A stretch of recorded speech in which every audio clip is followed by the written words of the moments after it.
গোল object, ঠিক আছে? গোল object যদি এইভাবে রোল করে চলতে থাকে, এই দুইটা একটার উপর একটা রেখে দিলাম, ঠিক আছে, আস্তে আস্তে বাঁকা করতে থাকলাম, পড়তেছে না তো।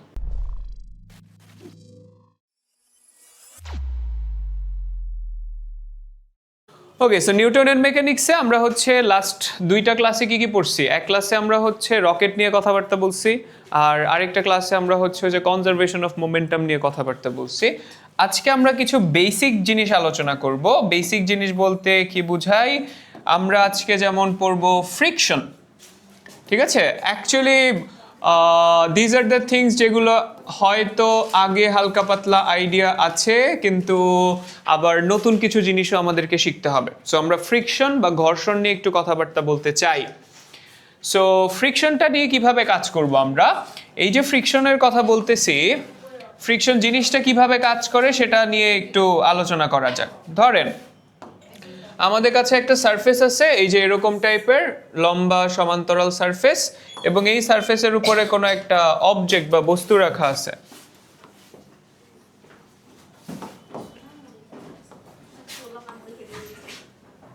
সো এই যে এরকম একটা অবজেক্ট বা বস্তু রাখা আছে, এবং এই বস্তুটার মধ্যে মানে আমরা তখন কি বলবো যে এইটা একটা ঘর্ষণযুক্ত তল, ধরে নিচ্ছি ঘর্ষণযুক্ত তল বা ফ্রিকশন সারফেস। এবং এই যে অবজেক্টটা দেখতে পাচ্ছি, সেই অবজেক্টের ম্যাস বা ভর হচ্ছে এম, ঠিক আছে? অবজেক্টটার বস্তুটার ভর হচ্ছে এম। এখন আমরা যদি এই বস্তুটার উপরে এফ পরিমাণ ফোর্স অ্যাপ্লাই করি এই দিকে, তখন দুইটা ঘটনা ঘটতে পারে। এক, অবজেক্টটা সামনের দিকে মুভ করা শুরু করতে পারে, অথবা দুই, অবজেক্টটা মুভ নাও করতে পারে। এখন বলতে পারো যে ভাই ফোর্স অ্যাপ্লাই করলে তো একটা এক্সেলারেশন বা ত্বরণ থাকারই কথা। না, it doesn't work like that. So ব্যাপারটা হচ্ছে যে যেমন ধরো এই যে এটাকে আমি টানতেছি, ঠিক আছে, এই যে আমি কিন্তু ভালো জোরে টানতেছি, বাট মুভ করতেছে না। কেন? বিকজ অফ দ্য ফ্রিকশন, ঠিক আছে? তাহলে ঘর্ষণ হচ্ছে যেটা সবসময় গতির বিরুদ্ধে কাজ করে, গতির বিপরীতে কাজ করে, ওয়ার্কস এগেইনস্ট মোশন। এটা হতে পারে যে গতিশীল বস্তুকে থামায় দিতে পারে, অথবা স্থির বস্তুর উপরেও কাজ করতে পারে, তখন হচ্ছে আর জিনিসটা গতিশীল হয় না। আসেন তাড়াতাড়ি, ঠিক আছে? তাহলে এই যে ফ্রিকশনটাকে বলা হয় তখন উল্টা দিকে, যে আমি বল প্রয়োগ করতেছি ডান দিকে, সো মেবি একটা ফ্রিকশন ফোর্স বা ঘর্ষণ বল সেটা কাজ করবে কোন দিকে? ঘর্ষণ বল কাজ করবে হচ্ছে বাম দিকে। এটাকে ছোট হাতের এফ দিয়ে প্রকাশ করলাম। ওকে, সো ফ্রিকশনের ক্ষেত্রে আমরা সাধারণত বলি যে দিস ফ্রিকশন ফোর্স বা ঘর্ষণ বল এটা কার সাথে সমান? সো ফ্রিকশন ফোর্স বা ঘর্ষণ বলটা হচ্ছে প্রপোর্শনাল টু রিয়াকশন ফোর্স, ঠিক আছে? ফ্রিকশনটা রিয়াকশন ফোর্সের, কিসের রিয়াকশন ফোর্স? তলের লম্ব বরাবর যে রিয়াকশন ফোর্স থাকে সেটা। একটু চিন্তা করে দেখো, এই যে অবজেক্টের ম্যাস বা ভর আছে সেটা কোন দিক বরাবর কাজ করতেছে? ঠিক নিচের দিকে, ঠিক আছে? ম্যাস বা ভর কাজ করতেছে ঠিক নিচের দিকে, এম জি, সরি ম্যাস বলতেছি, ওজন কাজ করতেছে নিচের দিকে, এমজি। তার মানে এই বস্তুটা এই তলের উপরে এমজি পরিমাণ ফোর্স দিচ্ছে। তাহলে আমরা থার্ড ল থেকে জানি নিউটনের, যে every action has an equal and opposite reaction. তার মানে ঠিক এটার উপরের দিক বরাবর কিন্তু আরেকটা ফোর্স কাজ করবে, যেই ফোর্সটা হচ্ছে এই সারফেসটা অ্যাপ্লাই করতেছে বস্তুটার উপরে। এইটাকেই আমরা বলতেছি রিঅ্যাকশন ফোর্স বা আর। মাঝে মাঝে এটাকে নর্মাল ফোর্স বা লম্ব বলও বলা হয়, এন দিয়েও প্রকাশ করে। ইনফ্যাক্ট বড় বইগুলো যদি তুমি পড়ো, বড় ক্লাসের বই যদি তুমি দেখো, তখন দেখবে যে আর না লিখে কি লেখা আছে? এন লেখা আছে, মানে নর্মাল ফোর্স। এনিওয়েজ, এখন তাহলে আমরা এই যে ফ্রিকশনের কথা বললাম, এইখানে ফ্রিকশন ইজ প্রপোর্শনাল টু আর যদি হয়, ইকুয়াল করতে গেলে উই নিড এ কনস্ট্যান্ট। এই কনস্ট্যান্টটাকে আমরা বলি মিউ, ঠিক আছে? এবং এই কনস্ট্যান্টটাকে সাধারণত আমরা বলি হচ্ছে ফ্রিকশন কোএফিশিয়েন্ট বা ঘর্ষণ গুণাঙ্ক। ফ্রিকশন কোএফিশিয়েন্ট বা ঘর্ষণ গুণাঙ্ক।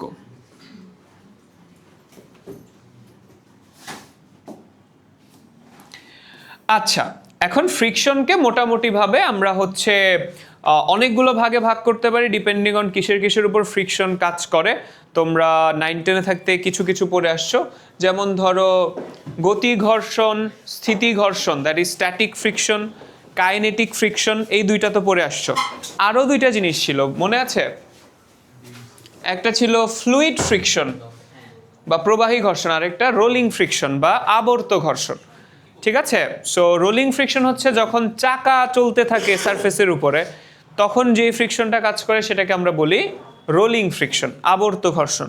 ধরো এই যে কোনো গোল অবজেক্ট, এই যে গোল অবজেক্ট, ঠিক আছে, গোল অবজেক্ট যদি এইভাবে রোল করে চলতে থাকে তখন এটা হচ্ছে কি রোলিং ফ্রিকশন।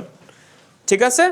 আর যদি এরকম ঘষে ঘষে চলতে থাকে তখন এটা হচ্ছে গতি ঘর্ষণ বলি আমরা।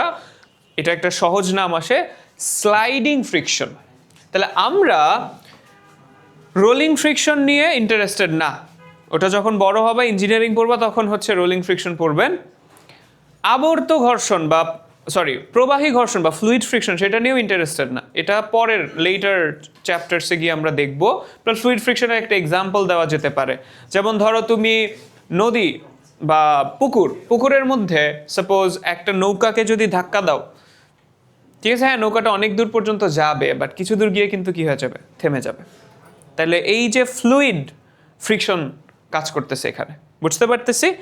আচ্ছা, বাতাসের মধ্যে এরকম ফ্রিকশন কাজ করে, এজন্যই প্যারাশুট কাজ করে, প্যারাশুট ওয়ার্কস। প্যারাশুট খুললে হচ্ছে স্লো ডাউন হয়ে যায়, দ্যাটস বিকজ ওই যে সারফেস এরিয়াটা বড়, সো নিচের থেকে বাতাস হলো কি করতে থাকে, উপরের দিকে ধাক্কা দিতে থাকে। অ্যাট দ্য সেম টাইম আবার হলো আরও একটা এক্সাম্পল দিতে পারি, যে বৃষ্টির যে ফোঁটাগুলো, একটু চিন্তা করো কত উপরে মেঘ থাকে, ওই মেঘ থেকে এক ফোঁটা বৃষ্টি নিচে নামতে নামতে স্পিড অনেক বেশি হওয়ার কথা ছিল, বাট অত বেশি স্পিড কিন্তু হয় না। ঠিক আছে? তোমার গায়ে পড়লে খুব একটা বেশি ব্যথাও পাও না। তার মানে হচ্ছে দেয়ার ইজ এ ফোর্স যেটা কিনা ওইটার যে এত 9.8 এক্সেলারেশনে যদি পড়তে থাকে নিচে, সেই 9.8 এক্সেলারেশনটা আসলে কাজ করে না। বুঝতে পারতেছি? Fluid friction. ঠিক আছে? রিয়াকশন ফোর্স থাকে, তল দেয় না, মানে ওইটার জন্য পুরো সিস্টেমটাই ডিফারেন্ট আর কি, এজন্য ওগুলো আমরা এই ফ্রিকশনের আন্ডারে আলোচনা করব না। ঠিক আছে? এখানে আমরা শুধু ফ্রিকশনের দুইটা জিনিস নিয়ে কথা বলবো। সো একটু লিখে ফেলেন যে ফ্রিকশনকে আমরা দুইটা ভাগে ভাগ করব আমাদের সুবিধার জন্য।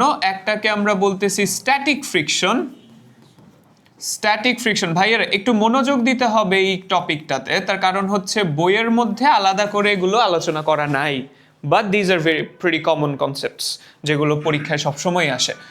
সো একটা হচ্ছে স্ট্যাটিক ফ্রিকশন, আরেকটাকে আমরা বলতেছি হচ্ছে কাইনেটিক ফ্রিকশন।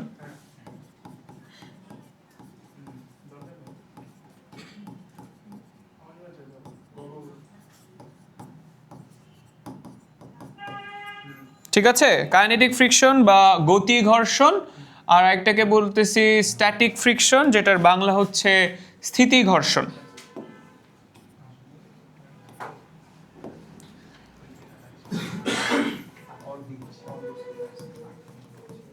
স্থিতি ঘর্ষণ, ঠিক আছে?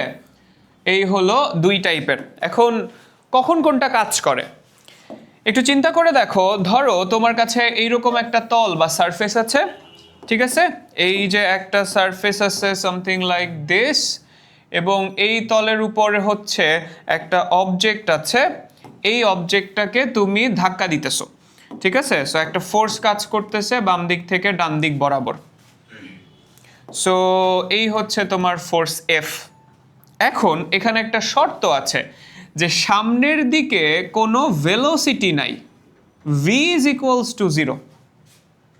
এই যে অবস্থাটা, বস্তুটা গতিশীল হতে চায় বাট গতিশীল না, গতিশীল হতে চায় বাট গতিশীল না, এই অবস্থাকে আমরা ইংলিশে একটা সুন্দর টার্ম আছে, এই অবস্থাকে আমরা বলি মোশন ইমপেন্ডিং।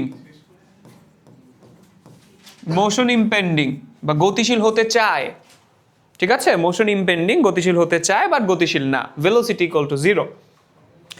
এই অবস্থাতে যেই ফ্রিকশনটা কাজ করতেছে উল্টা দিকে, সেই ফ্রিকশনটাকে আমরা বলতেছি স্ট্যাটিক ফ্রিকশন, এফএস। এবং এফএস সমান হবে আমরা বলি mu S into R, that is mu S into reaction force. ঠিক আছে, mu S into reaction force বা প্রতিক্রিয়া বল। বাই দ্য ওয়ে এখানে একটা জিনিস লিখি নাই, তাহলে আর হচ্ছে তলের লম্ব বরাবর প্রতিক্রিয়া বল।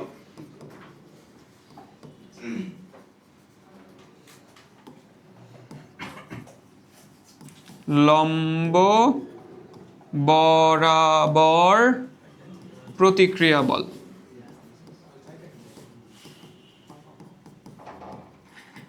ঠিক আছে, reaction force perpendicular to the surface, reaction force perpendicular to the surface.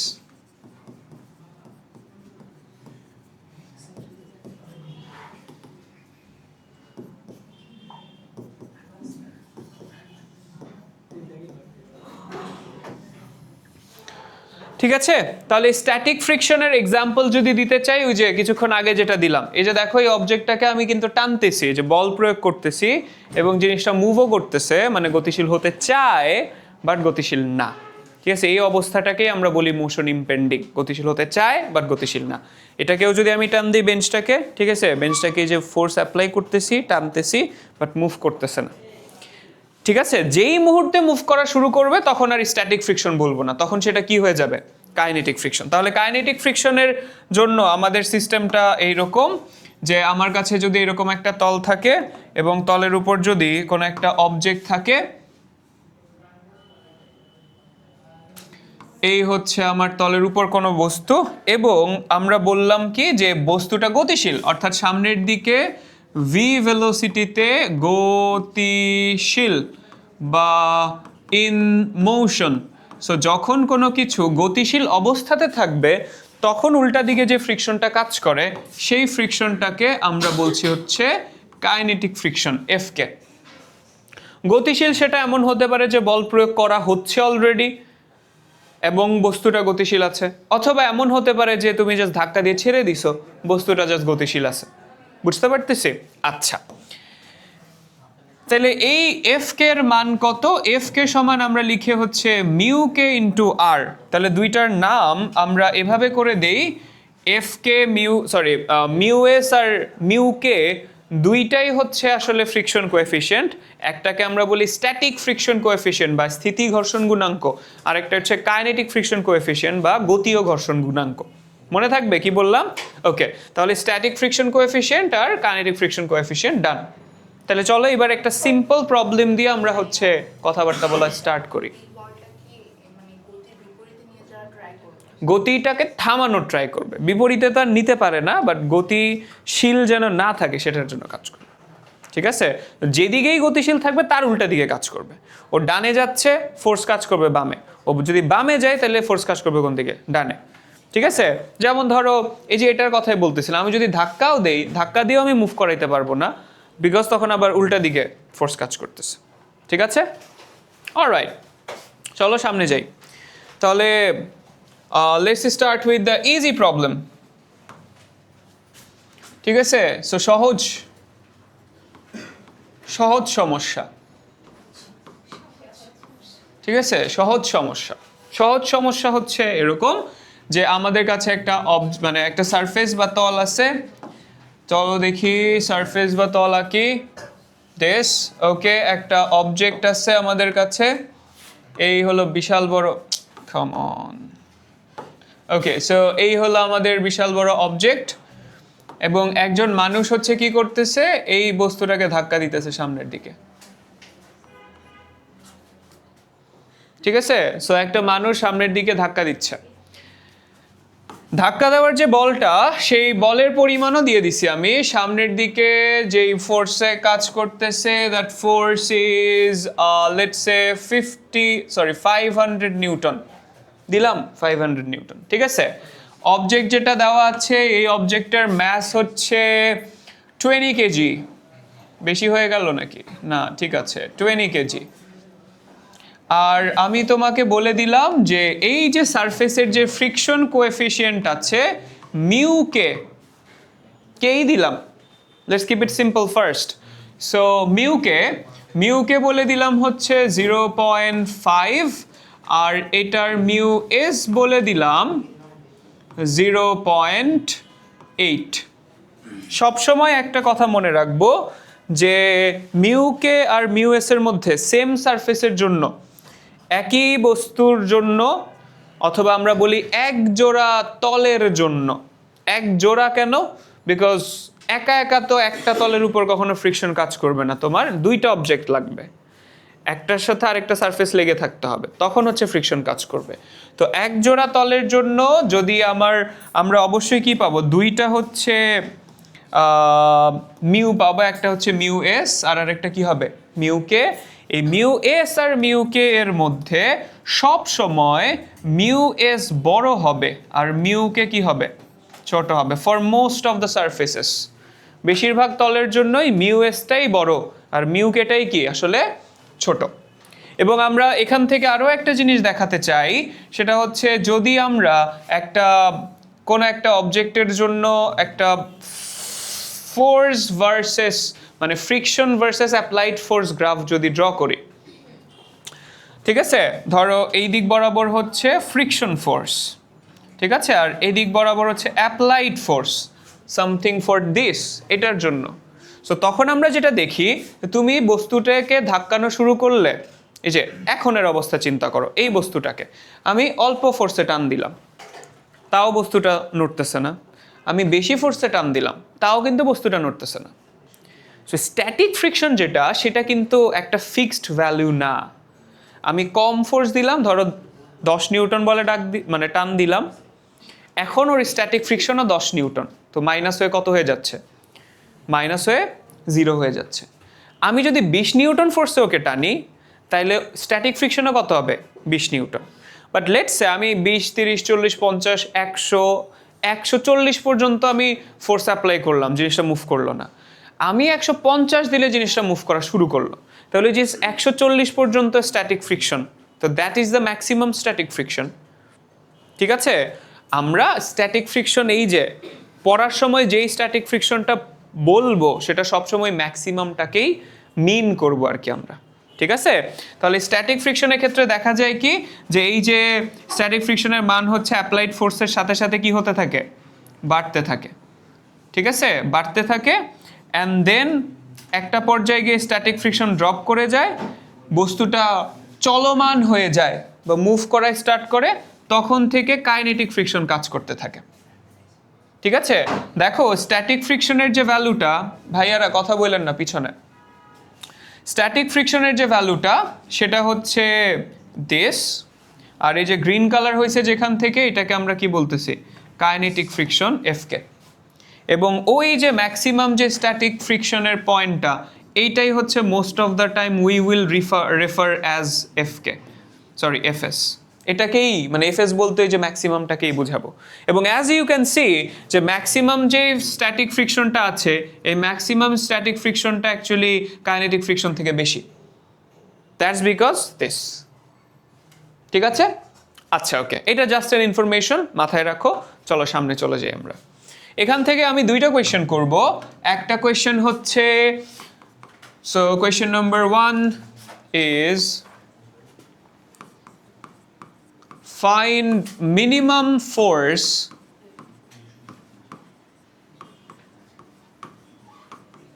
to move the object. বস্তুটি গতিশীল করতে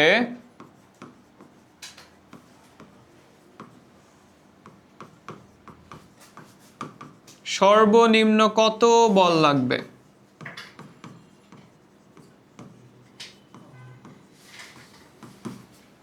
আর কোয়েশ্চেন নাম্বার 2 হচ্ছে, দেন আমি 500 নিউটন ফোর্স অ্যাপ্লাই করলাম, ফাইন্ড এক্সেলারেশন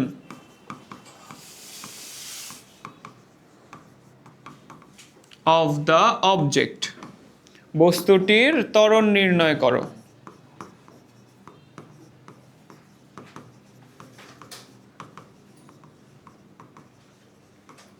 বস্তুটির ত্বরণ নির্ণয় করো।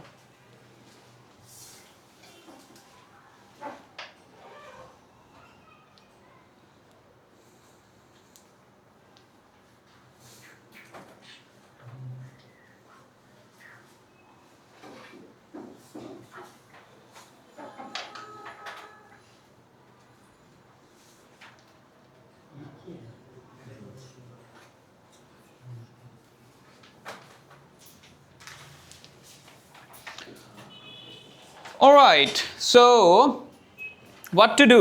ফার্স্ট সেটটাতে তুমি বলো তো কোন ফ্রিকশনের মান বের করতে বলছে আসলে? Static friction. ঠিক আছে, ফার্স্ট সেটটা হচ্ছে স্ট্যাটিক ফ্রিকশন কত, বিকজ ওই যে যেটা বললাম স্ট্যাটিকটা পার করার পরে হচ্ছে মুভ করা শুরু করে বস্তুটা। তাহলে সর্বনিম্ন মিনিমাম তোমাকে এতটুকু ফোর্স দিতে হবে সো দ্যাট এইটা স্ট্যাটিক ফ্রিকশনটা পার করতে পারে। তাহলে যখনই বলবে যে কত বল প্রয়োগ করলে বস্তু মুভ করা স্টার্ট করবে, তখন আমাকে বুঝতে হবে যে আমরা স্ট্যাটিক ফ্রিকশন বের করব। ঠিক আছে, আচ্ছা, আর পরেরটার কাজ আমরা পরে করতেছি। তাহলে ফার্স্ট প্রবলেমটা আগে সলভ করা যাক। এক নাম্বারটাতে আমার এফএস এর ভ্যালু বের করতে হবে। এফএস মানে mu S into R. In this particular scenario as we can see যে আমার নিচের দিক বরাবর হচ্ছে হয়তোবা ওজন বা ওয়েট যেটা সেটা কাজ করতেছে, রাইট? তাহলে নিচের দিকে ডাব্লিউ কাজ করে, অ্যান্ড দ্যাট মিনস উপরের দিক বরাবর হচ্ছে রিঅ্যাকশন ফোর্স বা প্রতিক্রিয়া বল কাজ করতেছে। তাহলে উপরের দিকে হচ্ছে আর কাজ করে, এবং যেটা in this figure equal to W মানে equal to MG. In this figure কেন বলতেছি আমরা একটু পরে গিয়ে সেটা বুঝতে পারবো।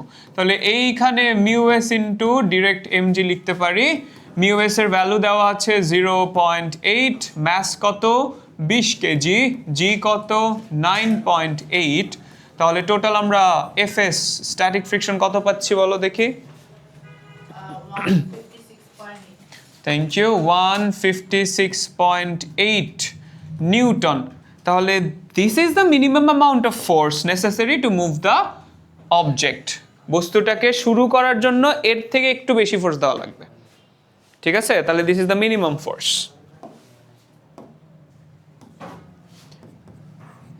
ওকে, let's solve the second one. Second ওয়ানের জন্য ঘটনাটা কি কি ঘটতেছে চলো আমরা একটা ফ্রি বডি ডায়াগ্রাম ড্র করি এবং বোঝার চেষ্টা করি যে এখানে কি কি ফোর্সেস কাজ করতেছে। তাহলে দেখো একটা ফোর্স অবশ্যই কাজ করতেছে, সেটা হচ্ছে অ্যাপ্লাইড ফোর্স 500 নিউটনের। ঠিক আছে, 500 নিউটনের যে ফোর্সটা আছে এইটা কাজ করতেছে, লেটস কল ইট এফ। ঠিক আছে, এফ। এবং একটা ফ্রিকশন ফোর্স কাজ করতেছে। ফ্রিকশন ফোর্সটা কোন দিক বরাবর কাজ করে বলো তো? ফ্রিকশন ফোর্স হচ্ছে বস্তু মুভ করতে চায় কোন দিকে? যেদিকে বল প্রয়োগ করেছি সেদিকে, ডান দিকে। তাহলে ফ্রিকশন ফোর্সটা কাজ করতেছে হচ্ছে ঠিক বাম দিক বরাবর। ঠিক আছে, ঠিক বাম দিক বরাবর। সো এইটার নাম আমরা দিলাম হচ্ছে এফ কে। আমার যতটুকু মিনিমাম ছিল তার থেকে বেশি ফোর্স অ্যাপ্লাই করতেছি না, 500 নিউটন। তার মানে অবশ্যই বস্তুটা গতিশীল। তাহলে বস্তু কোন দিকে গতিশীল হবে? যেদিকে বল প্রয়োগ করছি সেদিকে। তাহলে তার উল্টা দিক বরাবর ফ্রিকশন কাজ করতেছে, ফাইন। অ্যান্ড আরেকটা জিনিস হচ্ছে যে তাহলে এক্সেলারেট করবে কোন দিকে? সামনের দিক বরাবর। তাহলে ত্বরণটা সামনের দিকে কাজ করার কথা। নাও এখন আমরা তো জানি, কি জানি বলো তো? আমরা জানি যে F is equals to ma। যদিও এখানে F না লিখে we might write summation of F। যখন মাল্টিপল ফোর্সেস কাজ করে তখন সবগুলোর যোগফল মিলে যে ফোর্সটা সেটা সমান কি? ma। এখানে কয়টা ফোর্স আছে? দুইটা। একটা ডান দিকে, ডান দিকেরটাকে ধরে নিচ্ছি প্লাস, তাহলে বাম দিকেরটা অবশ্যই কি হবে? মাইনাস। এই দুইটা মিলে আমরা কি পাবো? maটা পাবো। বুঝতে পারছি? ঠিক আছে, নাও এখন কাজ হবে এই যে এফ এর ভ্যালু বসানো। তার আগে এফ কে এর যে ফর্মুলা আছে সেটা বসাই, এফ মাইনাস মিউ কে ইন্টু আর। এখানে আর এর ভ্যালু আমরা আগেই দেখেছি, আর এর ভ্যালু কত? M G. তাহলে this equal to M A. এখান থেকে এক্সেলারেশনটা বের করতে চাই। তাহলে এক্সেলারেশন কত আসছে? 500 minus 0.5 times 20 times 9.8 over m। m মানে কত? 20। তাহলে দেখো এক্সেলারেশন কত আসে? 20.1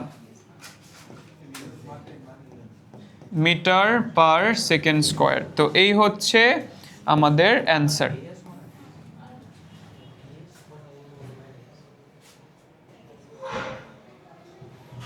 লিখছো?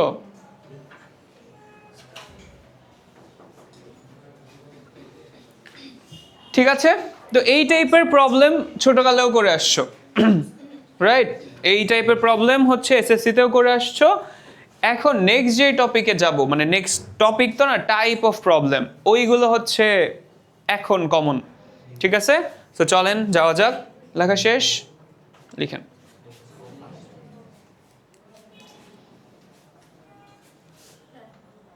ডান, ওকে।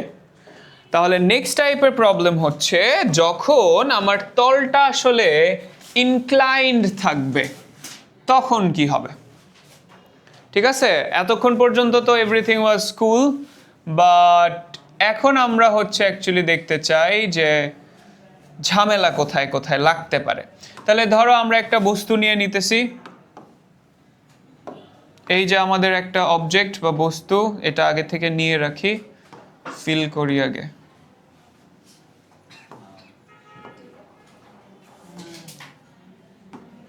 হ্যালো হ্যালো, আরে অন্য কালার হয়, ইয়েলো হয় না কেন? Okay fine.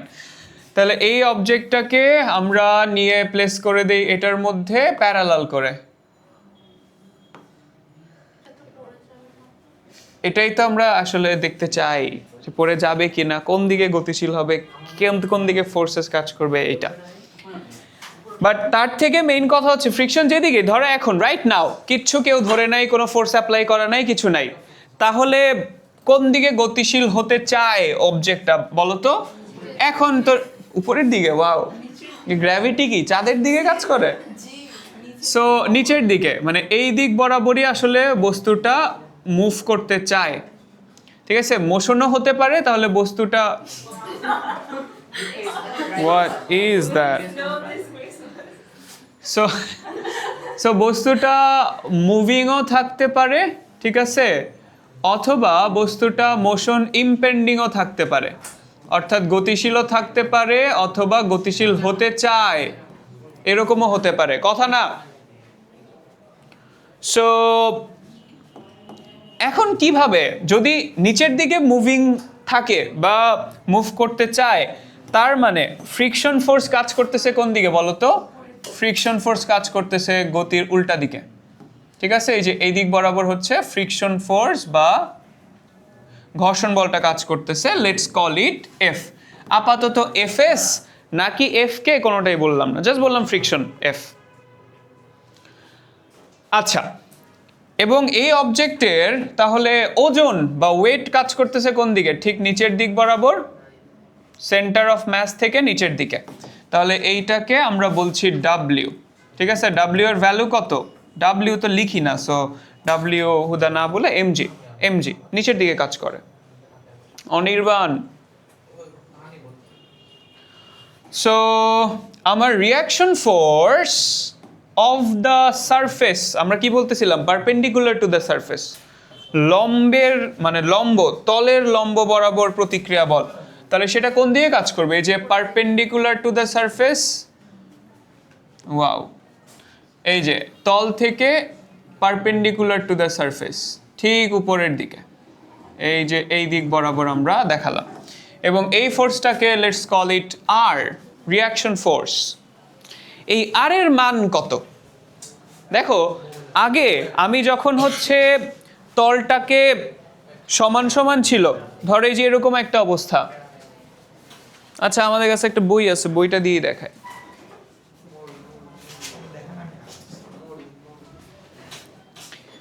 এই যে ধরো একটা তল আছে আমাদের সাথে কাছে, ঠিক আছে, এই তলের এই যে লম্ব বরাবর হচ্ছে কি কাজ করবে? প্রতিক্রিয়া বল।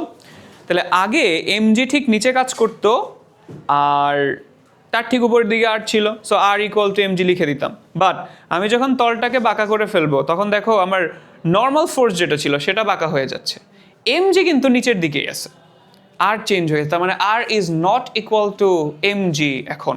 তাহলে আর কার সমান?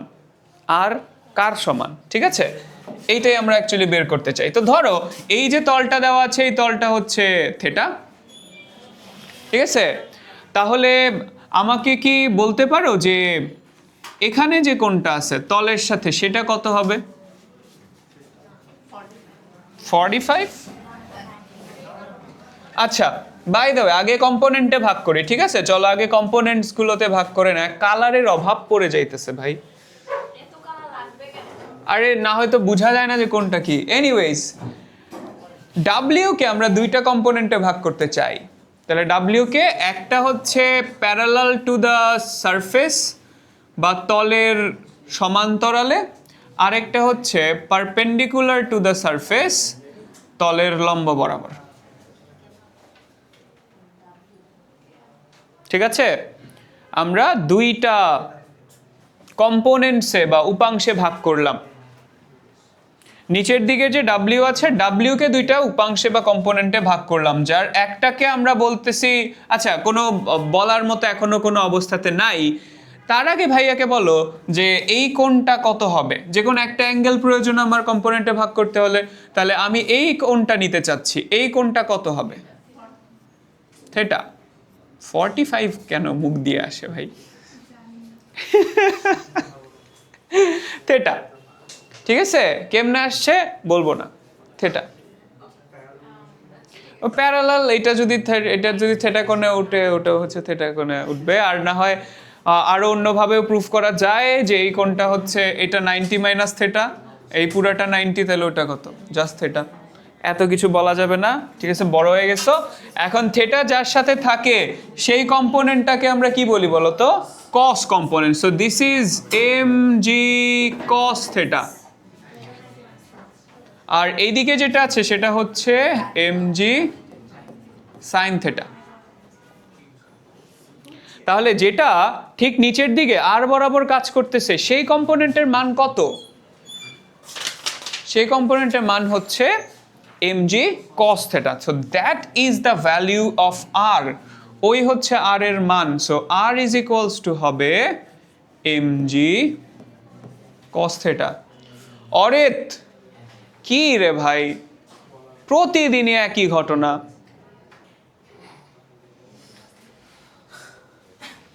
So r is equals to mg cos theta. ঠিক আছে, এই হচ্ছে ঘটনা। তো most of the time inclined সারফেসের জন্য আর এর মান সবসময় কত হবে? mg cos theta হবে। And now if we want to calculate the friction force, সেটা স্ট্যাটিক ফ্রিকশন হতে পারে, কাইনেটিক ফ্রিকশন হতে পারে, এফ এর মান হবে যে mu into mg cos theta। ঠিক আছে, mu into mg cos theta। ঠিক আছে, এই হচ্ছে কথাবার্তা। Alright, fine. তাহলে কোয়েশ্চেন আসতে পারে কি ধরনের? চলো একটা ছোট কোয়েশ্চেন দিয়ে আমরা হচ্ছে আলোচনা শুরু করি। ধরো এই হচ্ছে একটা ইনক্লাইন সারফেস, বলো ভাইয়া। কি ভাইয়া বুঝবে? এই যে প্রবলেমটা সলভ করলেই আমরা বুঝতে পারবো। ধরো 30 ডিগ্রি কোণে ইনক্লাইন্ড একটা তল বা সারফেস আছে, এবং এই 30 ডিগ্রি কোণের যে ইনক্লাইন্ড সারফেস আছে তার উপরে একটা বস্তু আছে। এই যে অবজেক্টটা হচ্ছে 10 কেজি ভরের একটা অবজেক্ট, 10 কেজি। ঠিক আছে, 10 কেজি ভরের একটা অবজেক্টটা দেখতে একদমই বাজে হয়েছে। সো চলো আমরা একটা অবজেক্ট দিয়ে সাবস্টিটিউট করে দেই জিনিসটাকে।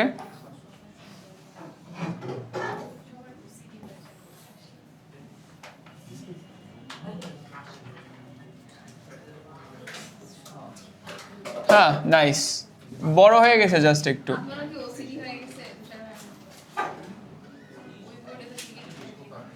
ওই বোর্ডে ঠিকই মানে কি? ওই বোর্ডে কি আমি পচা করে আঁকি নাকি? আরে ওকে, ডান।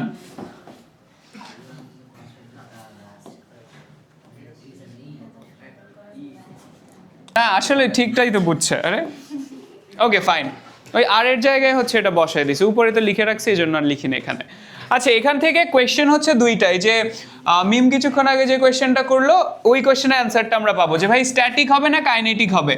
এই ফার্স্ট কোয়েশ্চেন হচ্ছে বস্তুটি, আরও কিছু ইনফরমেশনস দিতে হবে। এই সারফেসের জন্য মিউ কে হলো, সো ফার্স্ট কোয়েশ্চেন হচ্ছে যে বস্তুটি নিচে পড়বে কিনা। মিউকের ভ্যালু তো দেই না, 0.5, আর মিউ এস যেটা সেটা হচ্ছে 0.7। ঠিক আছে, সো কোয়েশ্চেন ইজ বস্তুটি নিচে পড়বে কি?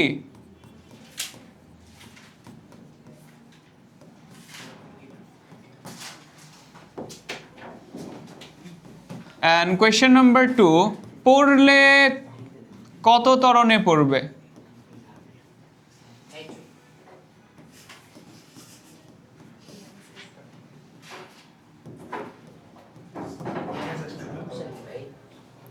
ঠিক আছে, তাহলে বস্তুটা নিচে পড়বে কি না, আর যদি নিচে পড়ে তাহলে কত বেগে পড়বে,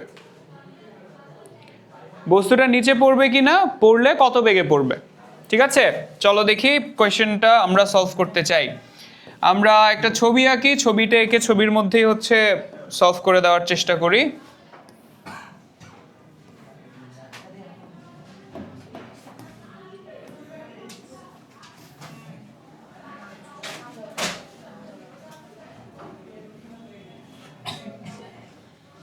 এই যে ধরো এই হচ্ছে ঘটনা, তাই তো। আচ্ছা, এবার আমরা অনেকগুলো ফোর্সেস নিয়ে এখানে কাজ করতে হবে, রাইট। প্রথম কথা হচ্ছে নিচের দিক বরাবর, ঠিক সেন্টার অফ ম্যাস বা সেন্টার অফ গ্র্যাভিটি থেকে নিচের দিক বরাবর কে কাজ করে, নিচের দিক বরাবর হচ্ছে ওজন বা ওয়েট কাজ করে। কোথায় গেল, আচ্ছা এই যে দেশ, আবার একটু বাঁকা হয়ে গেছে, ফাইন। তাহলে এই দিক বরাবর কাজ করতেছে ডাব্লিউ। ডাব্লিউ মানে কি, ডাব্লিউ মানে হচ্ছে এমজি। আচ্ছা, এবং এমজি এর দুইটা কম্পোনেন্টস হচ্ছে কাজ করতে থাকবে, একটা হচ্ছে প্যারালাল টু দ্য সারফেস অর্থাৎ তলের সমান্তরালে, এই যে প্যারালাল টু দ্য সারফেস, আর আরেকটা হচ্ছে পারপেন্ডিকুলার টু দ্য সারফেস অর্থাৎ তলের লম্ব বরাবর, হচ্ছে গেল। এবং এখানে যে কোণটা দেওয়া ছিল কিছুক্ষণ আগে, এই কোণটা কত ছিল, থেটা, থেটা ওয়াজ 30 ডিগ্রি। এটা যদি থেটা হয় তাহলে এই কোণটাও থেটা আমরা জানি, রাইট। তাহলে যার সাথে থেটা থাকে সেটা হচ্ছে cos component, so this is MG cos theta, okay. আর এই দিক বরাবর যেটা আছে সেটাকে আমরা বলছি এমজি সাইন থেটা। তাহলে ভাইয়াকে বলো তো, নিচে যে পড়বে, নিচে কেন পড়বে, for which force, MG sine theta. MG sine theta নিচের দিকে টানতেছে, ওকে ঠিক আছে। সো যদি পড়ে এমজি সাইন থেটার জন্য পড়বে। এখন দ্য থিং ইজ, আমরা ম্যাথ তো করবই, তবে তার আগে তার শর্তগুলো লিখে দিই। তাহলে শর্ত হচ্ছে এখানে যদি আমরা দেখতে পাই সলভিং দ্য প্রবলেম যে আমার যে এফএস আছে, এফএস এর থেকে এমজি সাইন থেটার মান বড়, যদি দেখি এটা ঘটতেছে, তখন আমরা বুঝবো যে বস্তুটা গতিশীল, বস্তু নিচে পড়বে, নিচে নামতে থাকবে। ক্লিয়ার? ওই যে স্ট্যাটিক ফ্রিকশন ব্যারিয়ারটা পার করতে পারে কিনা, that's what we need to see. আচ্ছা, তাহলে স্ট্যাটিক ফ্রিকশন কোন দিক বরাবর কাজ করবে, যদি কাজ করে তাহলে স্ট্যাটিক ফ্রিকশন অবশ্যই এদিক বরাবর অর্থাৎ তলের লম্ব বরাবর, বাট পিছনের দিকে কাজ করতে থাকবে। So this is our FS. যদি মানে ফর নাও আমরা এফএস বের করতে চাই, এস না দিলেও সমস্যা নেই, মানে ফ্রিকশন ওই দিক বরাবর কাজ করবে, এফএসও, আর যদি গতিশীল থাকে তাহলে এফ কেও। সো ফার্স্ট কোয়েশ্চেন অ্যান্সার করার জন্য, answer in the first question, বস্তুটি নিচে পড়বে কি, আচ্ছা নিচে পড়ার জন্য শর্ত কি দিস, তাহলে এফএস বের করবো আগে একবার, আর হচ্ছে এমজি সাইন থেটা বের করবো, দেখবো কোনটার মান বড়। ফাইন, এফএস, এফএস কত, এফএস হচ্ছে মিউ এস ইন্টু আর। আচ্ছা ভাইয়াকে একটু বলো তো, যেই আরটা মাত্র লিখলাম, এই আরটা আসলে কোন দিক বরাবর কাজ করবে, এমজি কস থেটা বরাবর, উল্টা দিকে, তাই তো। এই যে এটা ঠিক উল্টা দিক বরাবর হচ্ছে আর কাজ করতে থাকে। তাহলে চলেন লিখে দিই, এটা হচ্ছে আর, তাহলে mu S into M G cos theta, ঠিক আছে, mu S into M G cos theta. Fine, মানগুলো বসাও এবার। মিউ এস এর ভ্যালু কত দেওয়া আছে, 0.7 টাইমস এম জি কত, 10 ইন্টু 9.8 ইন্টু সাইন তো না, কস 30, বসান্ত দেখি কত আসে। অলরাইট, তাহলে 59.41 নিউটন, ঠিক আছে। আর আরেকটা ফোর্স আমরা বের করতে চাই, সেটা হচ্ছে সেটা হলো আমরা বের করতে চাই এম জি সাইন থেটার মান। এম জি সাইন থেটার মান কত আসবে, 49 নিউটন। Wow, very good. তাহলে যেহেতু স্ট্যাটিক ফ্রিকশনের থেকে এমজি সাইন থেটার মান কম, মানে নিচের দিকে টানটা কম, এই যে নিচে যে ফোর্সটা কাজ করতেছে সেটা হচ্ছে 49 নিউটন, ঠিক আছে। আর ম্যাক্সিমাম স্ট্যাটিক ফ্রিকশন যেটা কাজ করতে পারে, এফএস যেটা কাজ করতে পারে সেটা হচ্ছে 59.41 নিউটন। তাহলে যেহেতু FS is greater than MG sine theta, সুতরাং বস্তুটি পড়বে না।